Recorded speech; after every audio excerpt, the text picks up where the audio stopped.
Assalamualaikum warahmatullahi wabarakatuh. Ketemu lagi hari ini bareng Cang Wahab dan juga Pak Yusiza, budayawan Kabupaten Ogan Komering Ilir. Yang pastinya sebelum kita bincang-bincang sebagaimana biasa, jangan lupa diklik di tombol subscribe kita, dan jangan lupa juga untuk share dengan yang lainnya supaya kita termotivasi untuk mengupload dan membuat video-video yang unik lainnya untuk Bapak mulai mana tentunya. Ya Bapak mulai mana? Ya pun.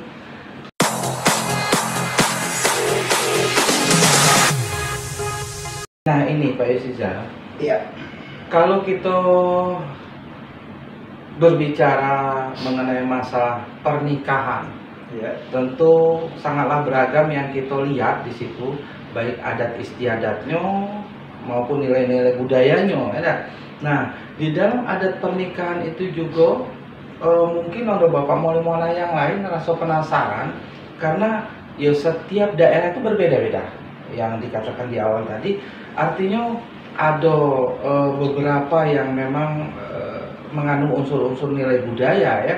Nah, di sini yang lebih uniknya lagi, ada bapak mola di Kayu Agung Kabupaten Ogan Komering Ilir ada keunikan tersendiri. Manakala ia terjadi satu pernikahan maka si perempuan itu ya membawa harta atau membawa harta bawaan yang digunakan untuk berumah tangga dalam kehidupan sehari-harinya. Nah, sedangkan yang si laki-laki tadi hanya mempersiapkan tempat. Nah, itu yang setahu Jang Wahab. Tapi untuk lebih jelas lagi mungkin Jang Wahab nak nanya secara langsung dengan Pak Yusiza, ya. Jadi artinya apa ini? Kenapa sih harus perempuan itu membawa barang? Kenapa sih tidak lanang? Karena lanang ya sebagai punggung keluarga, artinya sebagai kepala rumah tangganya, ya itulah yang berhak untuk mencari nafkah, untuk membelikan barang. Tapi ternyata ini agak beda. Nah, mungkin lebih jelasnya ya kita langsung nanya dengan Pak Yusiza. Jadi Pak Yusiza ini apakah memang benar yang dimaksud dengan harta bawaan pada saat terjadi satu pernikahan? Nah, itu mohon dijelaskan sedikit, ya. Ya. Memang kalau kita perhatikan, ya, pola ataupun sistem pernikahan yang ada di tengah masyarakat suku Kayu Agung kan, itu terjadi apabila si perempuan itu sudah menikah, ya. Pada saat hari pernikahan itu dia membawa barang-barang atau katakanlah harta, ya, yang untuk dibawanya sebagai barang bawaan dia menikah ke rumah calon suaminya. Hal ini memang sudah menjadi adat tradisi dari abad ke abad sejak masyarakat Kayu Agung lepas dari masa-masa prasejarah.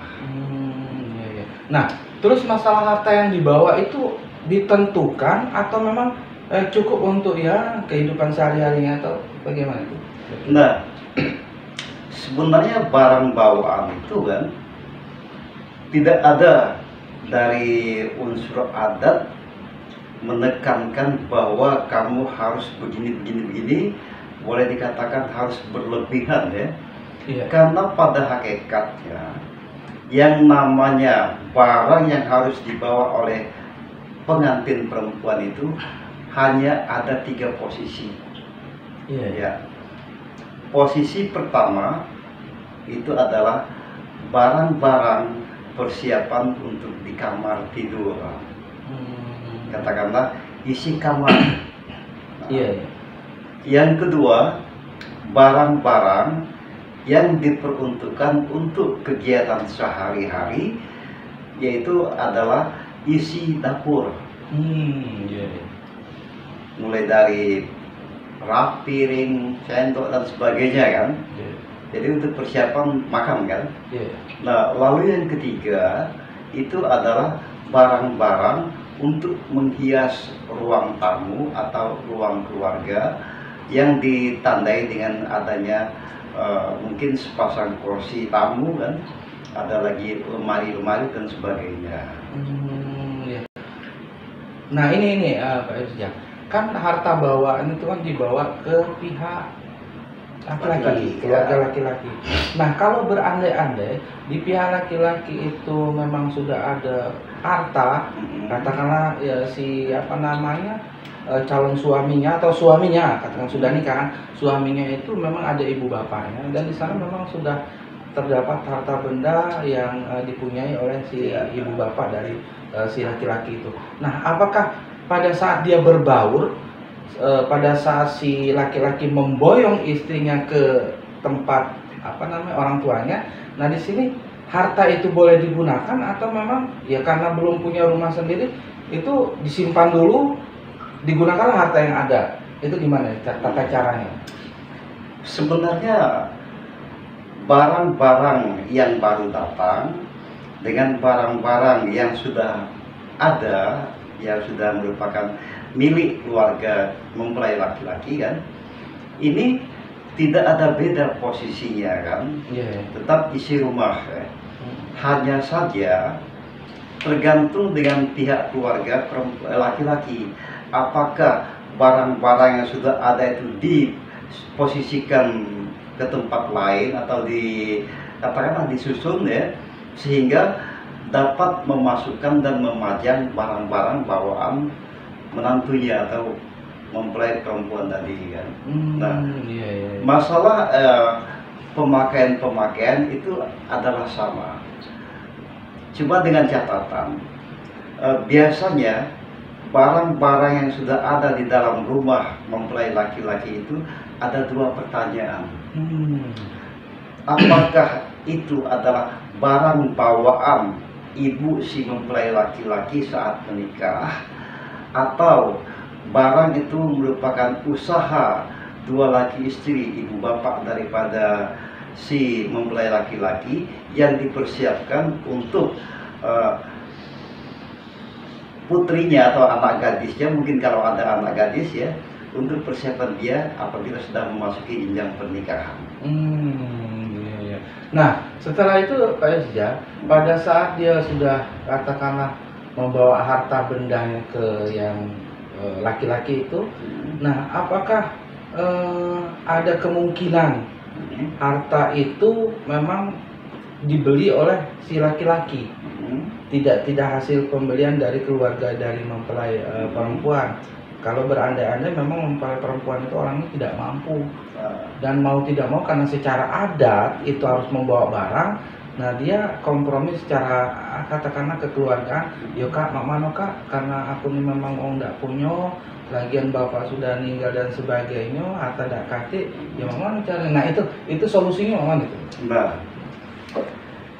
kalau terjadi satu kompromi begitu, ya secara bahasa lainnya kan, berarti si perempuan ini minta mahar.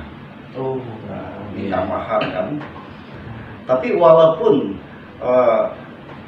si perempuan tadi mungkin anak orang berada, keluarga ningrat yang sudah serba kecukupan kan, masalah permintaan gadis kepada calon suaminya itu adalah suatu sifat kewajaran karena ada dalam garisan adat ya. Hanya saja tergantung dengan kemampuan. Kalau si laki-laki itu mampu mungkin dipenuhi, kalau tidak mampu mungkin hanya sebagian ataupun tidak sama sekali, tidak masalah kan. Karena sistem adatnya tidak memaksakan.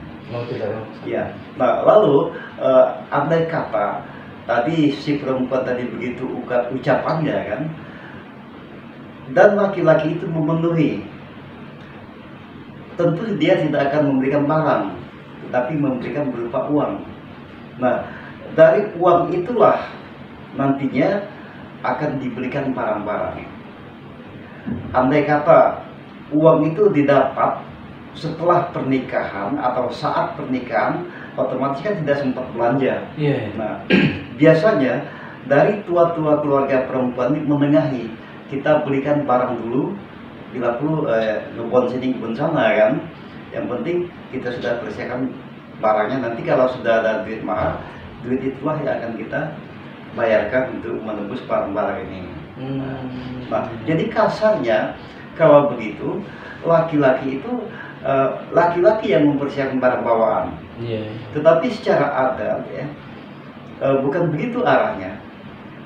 Memang perempuan yang masuk jenjang pernikahan membawa barang-barang itu adalah bagian daripada adat dan tradisi yang ada di suku masyarakat Kailaku. Jadi kalaupun tidak bisa membawa barang itu mau tidak mau harus ya, karena adat itu ya.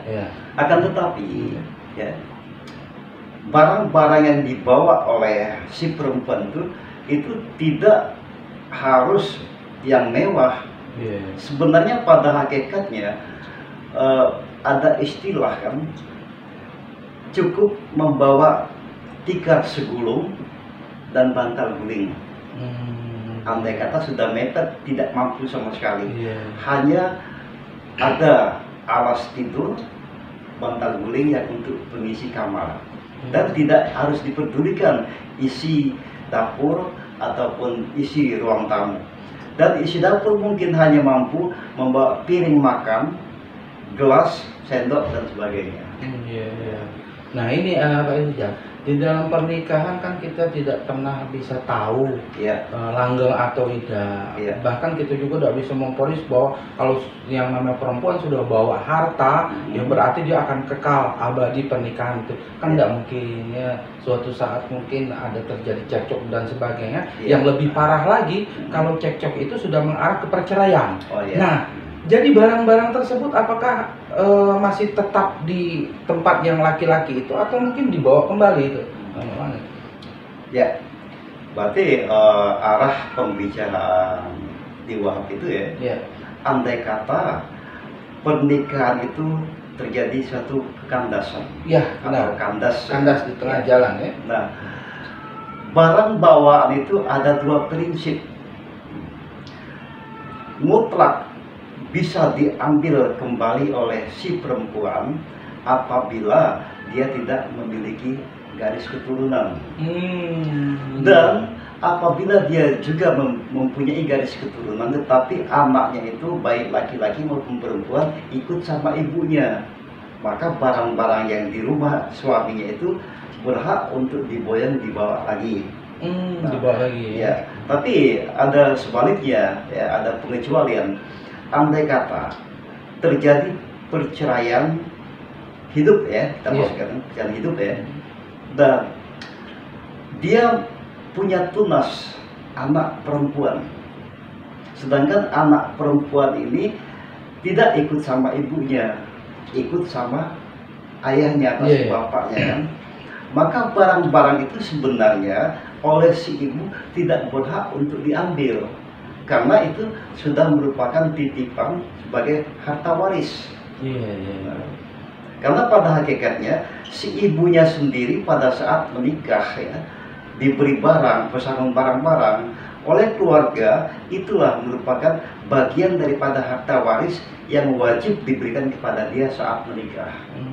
Jadi kalau dia kandas dalam pernikahan, punya anak perempuan dan anaknya tidak ikut sama ibunya tetapi ikut sama bapak kan, maka barang-barang itu oleh si ibu dengan penuh kesadaran tidak dia berusaha untuk mengambilnya kembali, karena itu sudah merupakan waris untuk anaknya. Berarti ada pengecualian ya? Pengecualian. Nah, tetapi andai kata ya terjadi perceraian dalam arti kata ya kematian ya. Nah, kalau kematian, kalau yang meninggal adalah laki-laki kan, pengecualiannya perempuan tadi kan, apabila dia tetap di rumah itulah, maka barang itu tidak akan keluar dari rumah.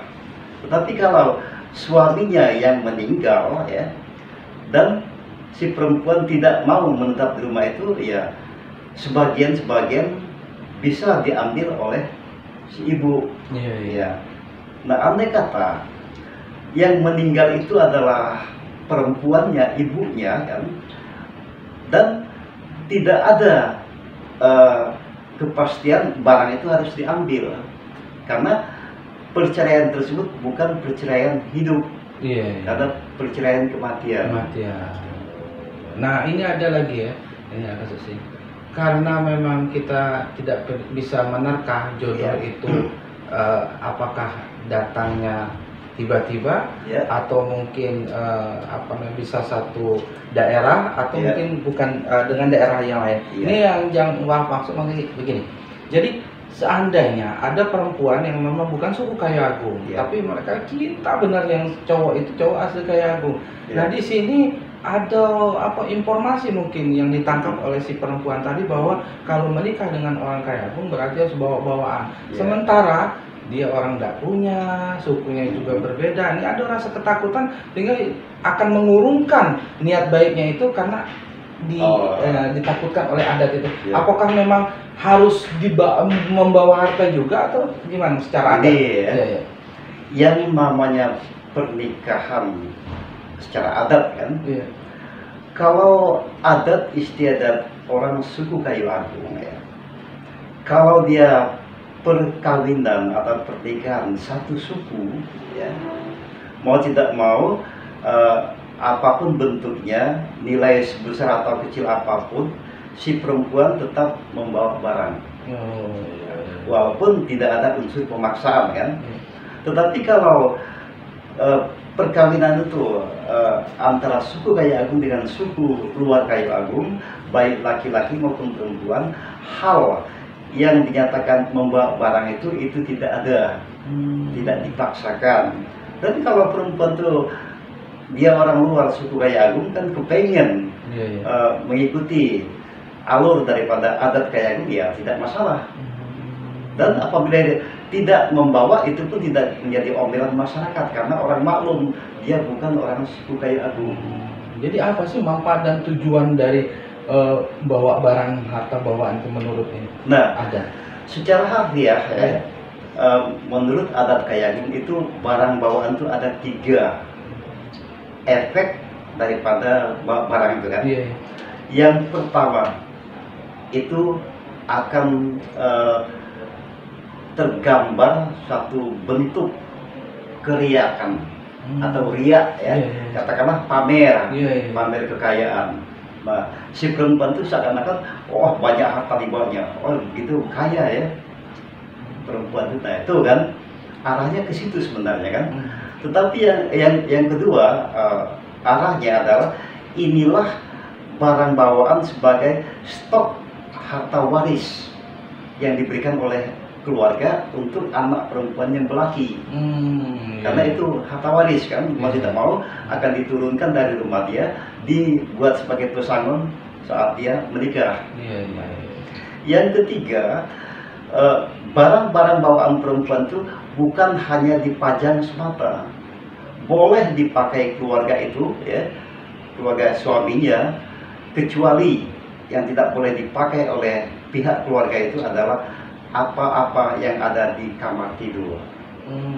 Kalau masalah isi lemari, masalah hiasan di ruang tamu dan sebagainya, itu berhak dan wajib si yang punya barang memberikan kesempatan untuk memakainya. Tapi kalau peralatan yang ada di ruang tidur itu tabu untuk dipinjamkan kepada orang lain. Nah itu ngomong-ngomong masalah yang pamer tadi Pak Izjar. Jadi di sini yang lain juga bisa tertangkap karena memang pernah mengikuti yang namanya adat istiadat semacam itu. Nah artinya begini. Jadi si harta itu apakah memang di zaman-zaman dulu sejarahnya pada saat hari H pernikahan sebelum pembawaan barang itu ke tempat yang laki-laki itu harus dipajang di situ. Nah harus dipajang. Memang apakah harus begitu? Karena begini, ini mungkin ini salah satu efek malu juga ya si perempuan itu. Ini yang dibawa, tidak ada yang lain. Tapi sementara yang lebih dari itu bahkan membuat orang terbelangak. Lihat yang ada mobil, bahkan sekarang ini mobil seiring dengan kemajuan zaman ini. Gimana cara ini?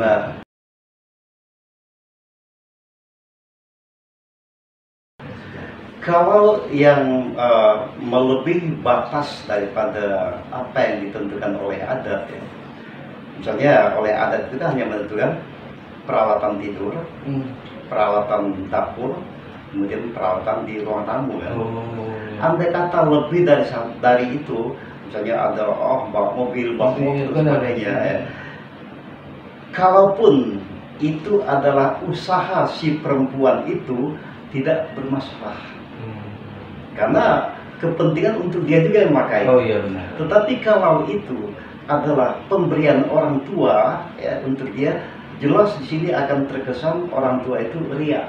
Benar. Seakan-akan katakan kalau orang kayak itu ngambuk ya. Ngambuk. Nah itu. Itu tapi kalau di zaman dulu itulah tadi ada syaratnya tempat tidur, iya. Untuk alat dapur. Selain dari situ ya boleh-boleh saja. Boleh-boleh saja. Tapi sesuai dengan kemampuan iya. tadi ya. Ya. Mungkin ada yang terakhir yang disampaikan untuk Bapak mulai ya. Sebelum kita mengakhiri pembicaraan, kita tambahkan lagi di bawah ya. Dalam hal harta waris ini kan yang dibawa oleh pengantin saat menikah kan. Nah, ini banyak terjadi simpang siur pendapat, asumsi ya oleh masyarakat luar. Enak kalau kawin sama orang kaya gitu. Nah, ya kan? Kita dapat harta dan sebagainya. Nah, hal-hal yang begini ini akan memancing kekhawatiran orang luar untuk berjodoh dengan orang Kayu Agung. Begitu juga sebaliknya, perempuan luar tadi sudah diberikan gambaran oleh Dewa ya. Dia kalau dia orang luar menikah dengan orang kaya, apakah dia juga membawa harta? Iya, benar. Nah ini, jadi kesimpulannya masalah barang bawaan dalam adat pernikahan orang suku Kayu Agung itu bukan sesuatu hal yang sifatnya harus atau wajib ya. Tapi memang wajib ada, hanya batas-batasnya seala kadarnya pun semampu dia itu yang dibawa. Iyalah, karena itu ada Bapak mulai unik dan menarik dan juga bisa memberikan wawasan ilmu pengetahuan buat kita galau-galau untuk Bapak mulai. Tapi kalau itu untuk Bapak mulai, kita lanjutkan lagi bincang-bincang dengan tema-tema yang lainnya. Kalau itu kita akhiri dengan ucapan wassalamualaikum warahmatullahi wabarakatuh. 90,4 Kayu Agung Radio.